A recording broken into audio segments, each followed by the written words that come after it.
ਸਾਡੇ ਅੰਦਰ ਦੀ ਸ੍ਰੀ ਸ਼ਾਮਲਾਲ ਜੀ ਮੇਰੇ ਵੱਡੇ ਬੇਟੇ ਫੌਜੀ ਜੀ।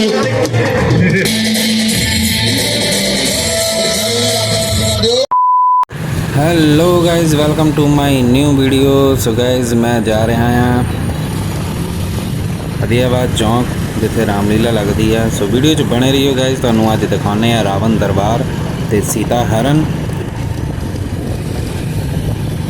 तुसीं देख सकते हो मैं दशहरा ग्राउंड च पहुँच चुका हाँ। रामलीला अजे शुरू होई नहीं हैगी, रश बहुत ज़्यादा है। तुसीं देख सकते हो बाइक मैं इत्थे पार्क कर दी है। हुण आपां नीचे जावांगे, तुहानूं दिखावांगे रामलीला। भगवान कुदरत की इस अनोखी छटा को देखो। मेरे मन में कुछ प्रश्न पूछने की अभिलाषा हो रही है। यदि आज्ञा हो तो पूछूं? हाँ हाँ पूछो।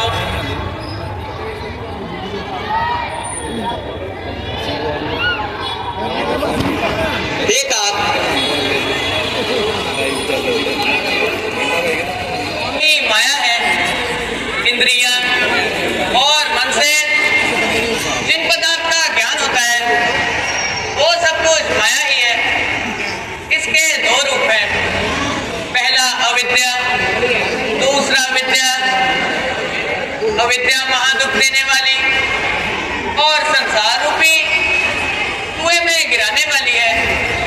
दूसरी विद्या है जो ईश्वर की प्रेरणा से जगत को रचती है। इससे ज्ञान पैदा होता है और मनुष्य अभिमान को त्याग कर सब पदार्थों को नारायण रूपी देखता है। यही पूर्ण वैराग्य है, धर्म के वैराग्य। और प्रभु वेद की रीति और धर्म के अनुकूल कार्य करना, कर्मों को भगवान के अनुरूप अर्पण कर देना और केवल भगवान को आधार मानना, यही भक्ति के साधन है। जब विषयों से मन हटकर मेरे चरणों में लग जाता है तब मेरी प्राप्ति होती है।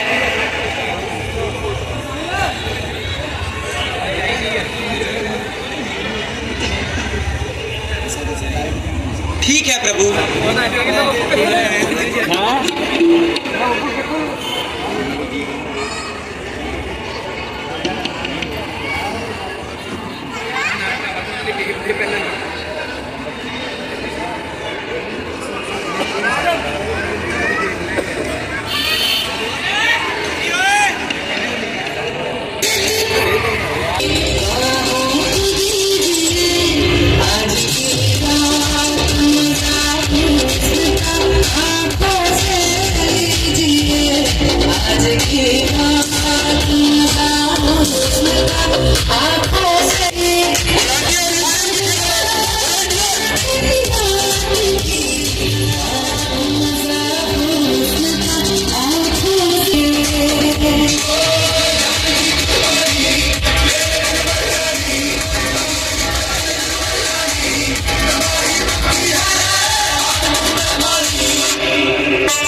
ये सुंदर सुंदर खगोल, ये मस्तानी चार और ये मीठे मीठे बोल।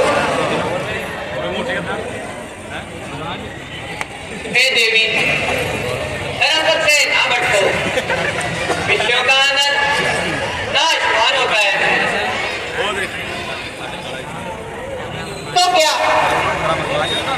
इस बदसूरत की चाहत में आकर मुझ जैसी सुंदरी को छोड़ रहे हो?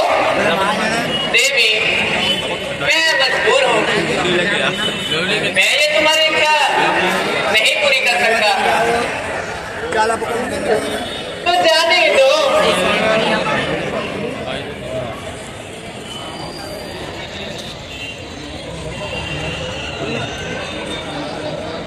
छोटे राजकिशोर, उनसे तो मैं केवल छेड़खानी कर रही थी।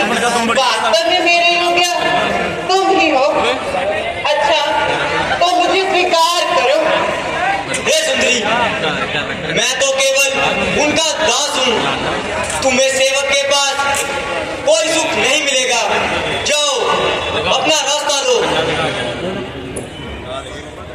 ओहो, इतने कठोर हो गए। देखो, ये काले काले नैन और यह लचकती कमर, क्या ऐसी सुंदरी को देखकर तुम्हारा मन नहीं डूबाता? हे सुंदरी, जानबूझकर अग्नि में कौन कूदता है? सेवक बनकर सुख पाने की आशा रखना ऐसा है जैसे भिखारी बनकर सम्मान की। मेरे साथ तुम्हारा गुजारा नहीं हो सकता। मैं तो केवल उनकी आज्ञा का पुजारी हूँ।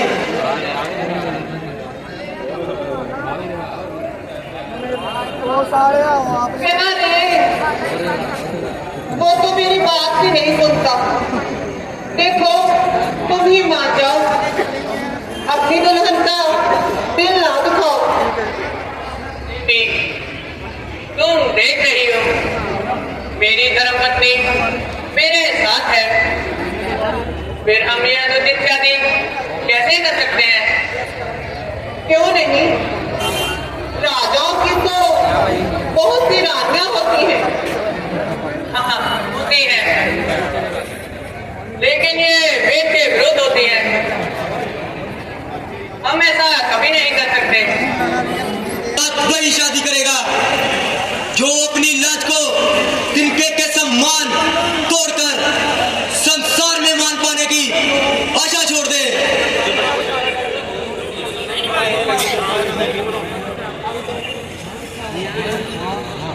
जब तक ये विघ्नकारिणी है, तब तक मेरा काम नहीं बनेगा। पहले इसे ही ठिकाने लगाती हूँ और फिर इनसे बात करती हूँ। हैरो देवी, जाओ, अब की बार लक्ष्मण तुम्हारी अवश्य सुनेगा।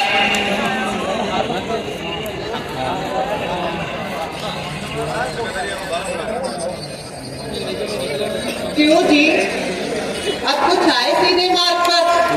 तुमने ठाकुर जी पर कठोर शब्दों की भेंट चढ़ाई है। ले, इसका पश्चात तो नहीं दिया।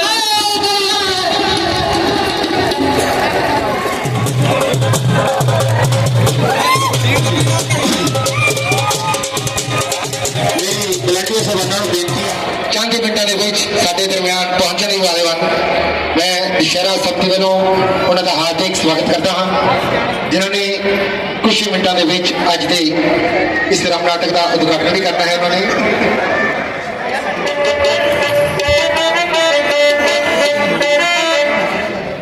आए तुम्हारा सत्यानाश हो। अरे मूर्खो, मेरी नाक कट गई और तुम्हें मजाक पूछ रहा है।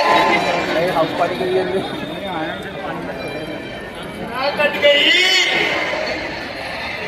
चलो अच्छा हुआ, मक्खियों का अड्डा खत्म हुआ। ना रहेगा बाप, ना बजेगी बांसुरी। अरे तुम्हारा मुंह काला, क्या मखौल करने का यही समय है? क्यों मौसी? क्या खबर लाई है?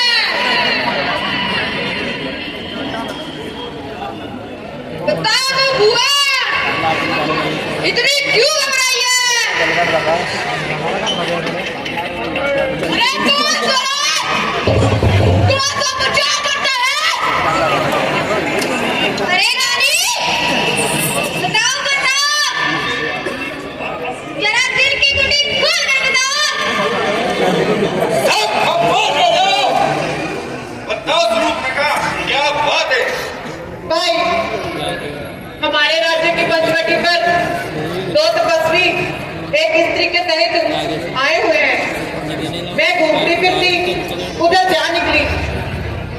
मुझे अकेला देखकर, मेरी सुंदरता देखकर उसकी नीयत बदल गई। जब मैंने वहां से भागने की कोशिश की तो छोटे भाई लक्ष्मण ने मेरी नाक काट डाली।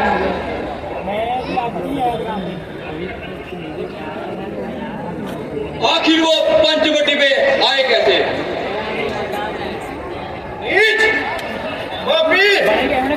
मृत्यु का ग्रास अच्छा स्वरूप लगा, तुम बेफिक्र होकर रहो। अब तुम्हारी ना करने का बदला अवश्य लेंगे। हाँ, मुझे तभी चैन मिलेगा। सेनापति, जल्दी सेना लेकर आओ।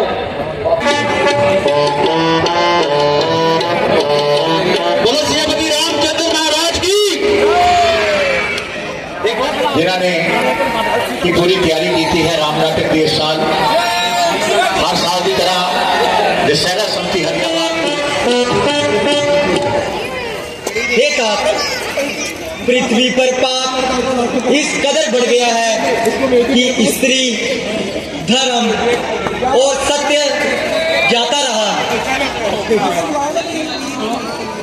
क्या तुम बोल रहे हो राक्षस को साधारण सा दंड देकर सबके पाप अंत हो जाएंगे? ये साधारण घटना नहीं है लक्ष्मण, वो महाप्रतापी था। उसके अंत का बड़ा खतरनाक नतीजा निकलेगा। तो सूर्पनखा की नाक काटने का अनुचित था? नहीं, बिल्कुल उचित था। कारण के बिना कार्य नहीं हुआ करते। देखो लक्ष्मण, सूर्पनखा की नाक अब क्या रंग लाएगी और किस तरह पापियों के नाच का कारण बनेगी? वह किस प्रकार प्रभु? क्या इतना भी नहीं समझते? मैं तो अपने भाइयों को लाएगी और कुछ ही समय में पृथ्वी राक्षसों से खाली हो जाएगी। सत्य ही कहते हो महाराज, मगर रावण ने इस घटना की ओर ध्यान नहीं दिया तो ये नामुमकिन है। शांति बुद्धि पड़ी थी, आज उनकी भी शिक्षा हो जाए। ठीक है महाराज। क्या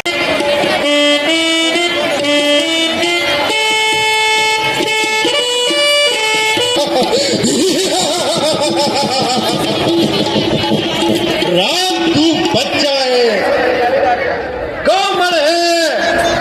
हे दोस्त, हम क्षत्रिय हैं। तुम जैसे दुष्टों को ढूंढ ढूंढ कर मारते हैं, नहीं तो सामने आकर दो हाथ कर मुझे तुझे अभी पल्लों बचा देता, इस गुस्ताखी का मना चुका देता। यहाँ मेरी 14,000 सेना बुद्ध से अकेले को पीछे हटा। यूं ही खड़ा बातें ना बना, आज जुट कर।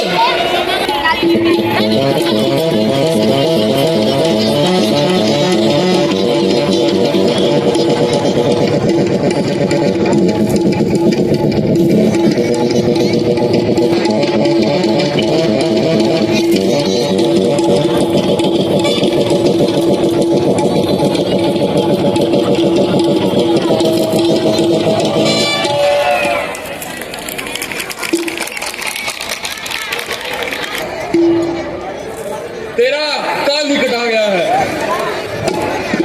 कल रात बातें न बना और युद्ध के मैदान में आ। तू भी आ। हम कंधारी क्षत्रिय बना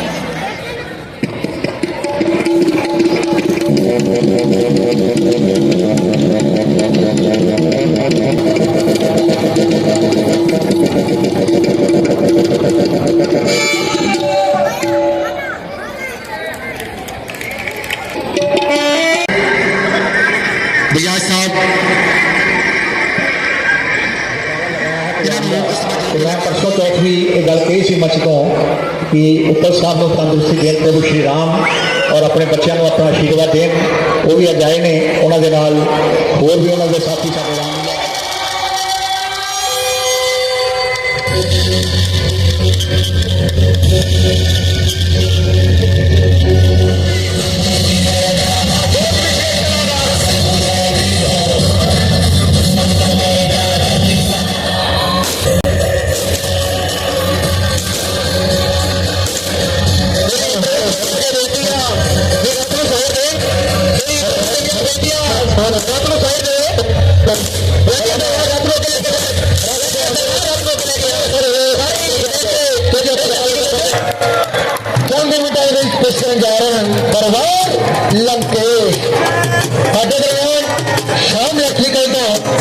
श्री श्याम लाल जी बेटे फौजी जी आज अपना आशीर्वाद प्यार देने आए हैं। मैं दशहरा समिति वालों उनका हार्दिक स्वागत करता हूँ।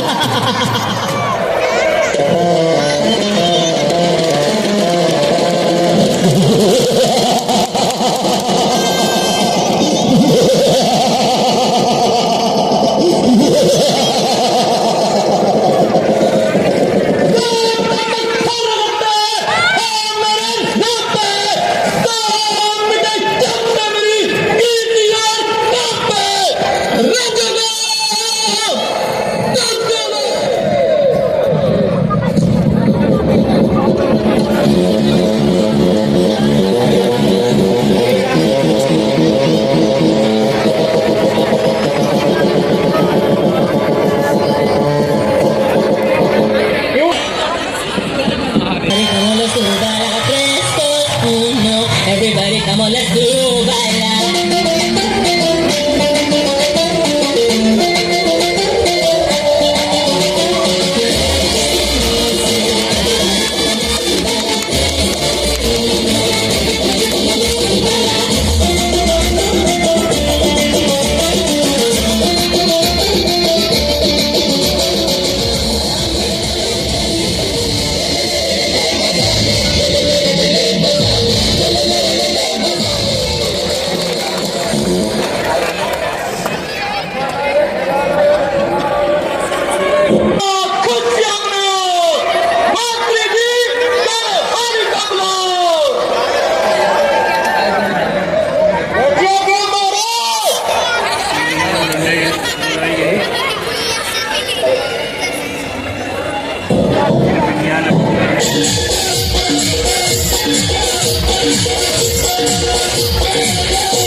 प्रभु के बाल नहीं छोड़ेंगे। चलो अच्छा लड़के, मुझे आपकी आज्ञा मंजूर है।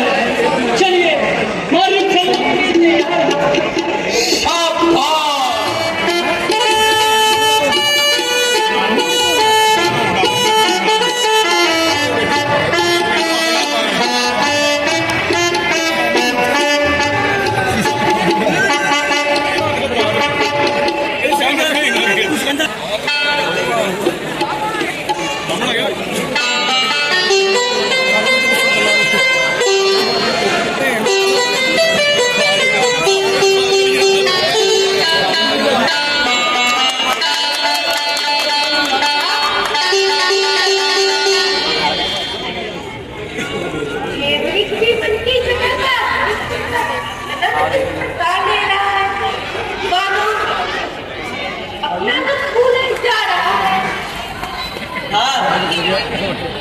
मैं अपनी बस्ती में घूम फिर रहा है, परंतु सच को बड़ा दुर्भाग्य है। यदि ये हाथ हटे तो मेरी जमाने की इच्छा है। हाँ हाँ है तो बड़ा सुंदर, परंतु वैसी बता कहाँ आया तो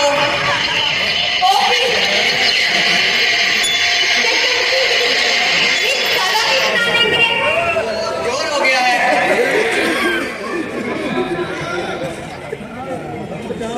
और तुम मेरे बाद एक बार भी यहाँ से ना हिलना, और हर प्रकार से जानकी जी की रक्षा करना।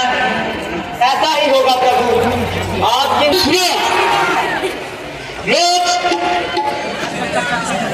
लक्ष्मण जल्दी आओ, मेरी जान खतरे में है।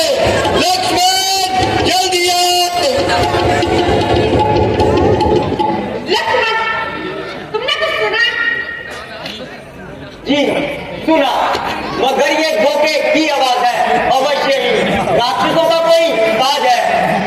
नहीं नहीं, तुम जल्दी जाओ और अवश्य ही वो संकट आया है, इसलिए उन्होंने तुम्हें बुलाया है कि जान बचाओ। माता जी कुछ सोच समझ कर आज्ञा दीजिए। मुझे विश्वास है कि ये धोखे की आवाज है। कहीं ऐसा ना हो कि मेरे चले जाने के बाद कोई अप्रिय घटना घट जाए। आज मैं आपकी आज्ञा नहीं मान सकता। इस वीर लक्ष्मण को क्षमा दीजिए। अब समझी। परमात्मा, ये मैं क्या सुन रहा हूँ? इस बात का बागी बन रहा हूँ। आगे रहने से तू बातें बनाता है, आपको याद करके जरा भी नहीं घबराता है। बात है दिल में तेरे तू जानता है, बात की मेरे कुछ जाने से बस मुझे जुबान से बात की। विधाता, ये क्या दिखता है? हुआ माथा का मन उल्टा तो गिरे आँखों से। मिटाई जा नहीं सकती परम गति की ये रेखा, करेगी हर तरफ से यही बस आपकी रक्षा।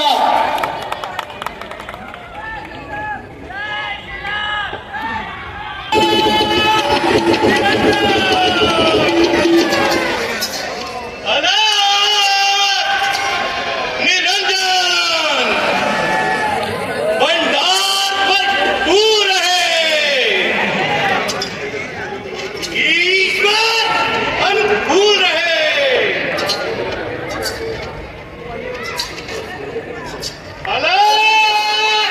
देखा निरंजन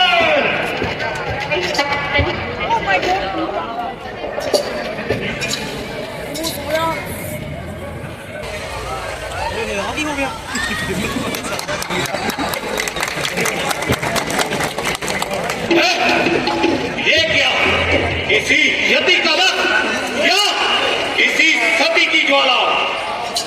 अब शक्ति से नहीं, युक्ति को चलाना होगा।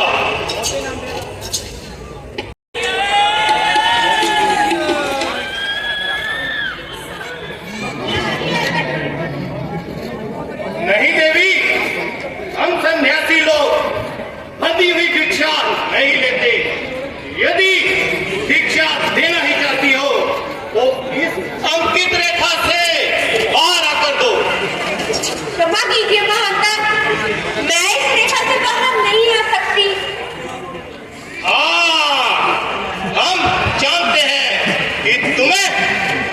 लक्ष्मण ने मना किया है, परंतु देवी साधुओं से डरना बेजूल है।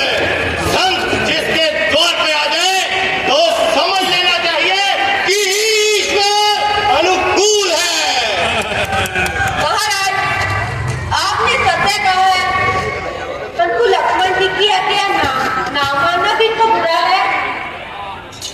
अच्छा तो देवी, अगर तुम्हारी ये इच्छा है तो हम चलते हैं। जाइए नहीं, इच्छा से बाहरी मिश्रण लीजिए।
Thank you.